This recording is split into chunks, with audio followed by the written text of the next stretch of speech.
I'm Jim Gordon. The people I work with call me Mr. Gordon. At least when I'm around, they do.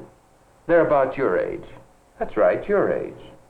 You see, I'm principal of Lincoln High School. My job is to help boys and girls be the kind of young men and women they'd like to be.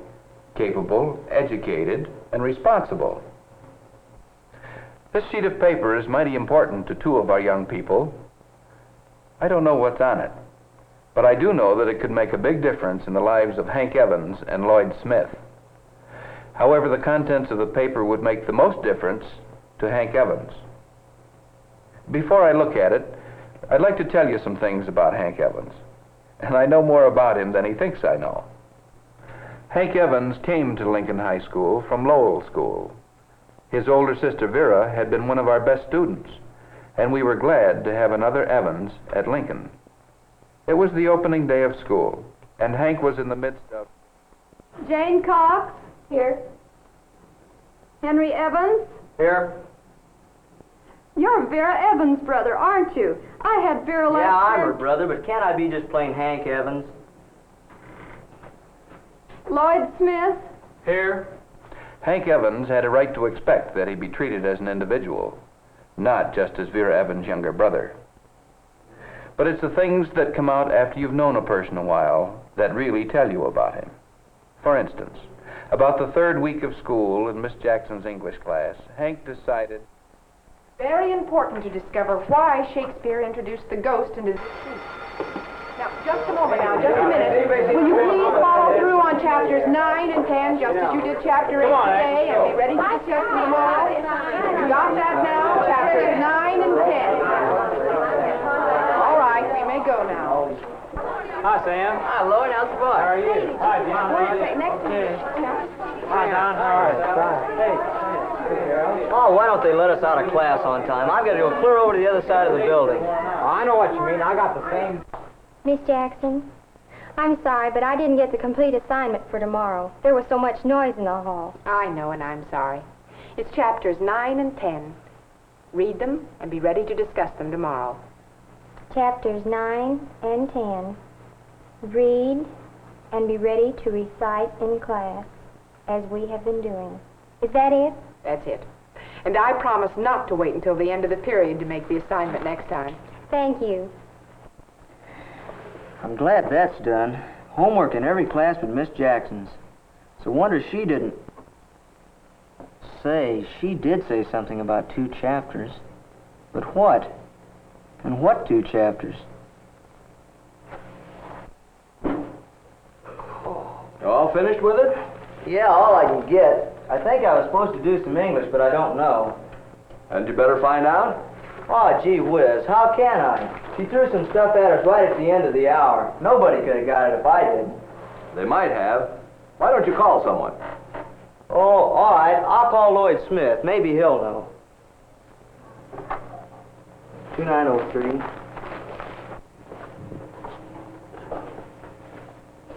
Lloyd? Hank. Hey, what did Miss Jackson assign for class tomorrow? Well, she said to read chapters 9 and 10. I guess she meant so we could decide on them just as we have been doing. Anyway, that's what I'm going to study. If we don't do it tomorrow, we'll have to do it later anyhow. But you don't know for sure. Well, thanks, Lloyd. Goodbye. Chapters 9 and 10. Maybe. If it's not 9 and 10, well, then I've read them for nothing. Besides, I've done enough work for one night. Perhaps Hank wasn't entirely to blame that he wasn't prepared for English class the next day. But Beverly Anderson was prepared. She had taken it upon herself to make sure what she was supposed to do, and had written it down so it wouldn't slip her mind. Lloyd Smith could contribute to the class discussion too, because he had learned that you can't let things slide and expect to keep up. And Hank? Oh, he had a couple of bad moments. He hardly knew what was being talked about, but he managed to avoid being called on to recite, and no one except himself was the wiser. I could unfold this slip of paper right now and see whether we, the teachers and I, have been wrong, and Hank Evans has been right. Does it make any difference if you let things slide once in a while? But let me tell you another incident in Hank's career. He and Lloyd Smith used to get their lessons together. It was an even-up proposition. Neither one of them did more work than the other. Quantity x minus 3 times quantity x minus 5. Hey, look here, Lloyd. This isn't going to prove out. We've got a mistake somewhere. Well, maybe it's up here in this first substitution. Hey, how'd that 5 get in there? Hey, that's it. How'd we miss that? Let's see. Well, it's going to factor now. Sure it is. Of all the dumb mistakes. And that finishes the problems, too. Yeah, as soon as we can copy them over. Copy 'em over? What for? Well, I figured all over the place. Mr. Ellis will never be able to find my answers. I'll draw a circle around the answers. He wants to see how we got 'em, doesn't he? Well, sure, I intended to put in all the figuring, but like there, where you marked out all that stuff. Don't you want to copy it over so it'll look better? Is this art or algebra? I got all the answers, and they're all right. That's all I care about. Well, I think I'll copy mine. Suit yourself. It may not be quite fair to say that this attitude toward his work was what you remembered about Hank Evans. Hank was friendly, intelligent, popular, and had a way with people. Most of the time, he was an asset to Lincoln High and to himself. But there were times. Say, did you get your theme finished? Yeah, I think it's going to be pretty good. I've only got about 4 more pages to type. To type? Why, they're supposed to be handed in this morning. But Miss Granby said they were due on the 27th. I've got news for you, boy. This is the 27th, Wednesday the 27th. But we always hand themes in on Friday. I didn't look it up. I just naturally thought Friday was the 27th. How'd you ever let a thing like that slip your... For probably the first time, Hank couldn't make anyone see how reasonable his error had been. Miss Granby asked him to see her after class. Hank, I wanted to talk with you for some time. I have your theme here, the one that came in 2 days late. But I told you... Please, Hank, let me finish. This is an excellent theme. It's well written, and for once you've taken the trouble to make it neat. But it was late. Miss Granby, There's more, Hank. Not all we asked for is here. A part of the assignment was to make an outline for the theme, too. An outline? You knew you were supposed to make an outline. Why didn't you? I didn't think it was important. If I can write a good theme without making an outline, why do I have to? That's not the point. Hank, I can teach you how to punctuate and to spell and how to write themes. But more important, you must learn to face responsibility. While you're a student at Lincoln High, it's your job to know what the lesson is, how it's to be done, and when it's expected. I can't make you responsible. That you have to do for yourself. That's all, Hank. Thank you. That's appreciation for you. After all the work I went to. My responsibility, she says. I know what's the matter. My sister Vera always made straight A's, and everybody thinks I've got to be just like her. All the teachers who taught Vera will be on my neck, no matter what I do. Well, maybe Hank Evans did get something from that talk, because after that he took special pains to find out the what, when, and how in Miss Granby's classes. But people don't change completely as a result of one conversation over one assignment. Often it takes something big to convince a fellow he's on the wrong track and really needs to mend his ways. Maybe this is the something big for Hank Evans. What is it? Didn't I tell you? This is one vote in the school election. But there's one story about Hank I would like to tell you before I tell you about the election. Last year, Hank Evans went out for the debate team. He and Beverly Anderson were selected for the affirmative against Wilson High. In the practice session, Hank and Beverly were pitted against Lloyd Smith and Elsie Taylor. Since our opponents have failed to establish any basis for a change, we must realize that this contention should stand as stated. Fine job, Hank. I wish I could make things sound as good as you do. Oh, it was nothing. Nothing. At least Bev doesn't think so.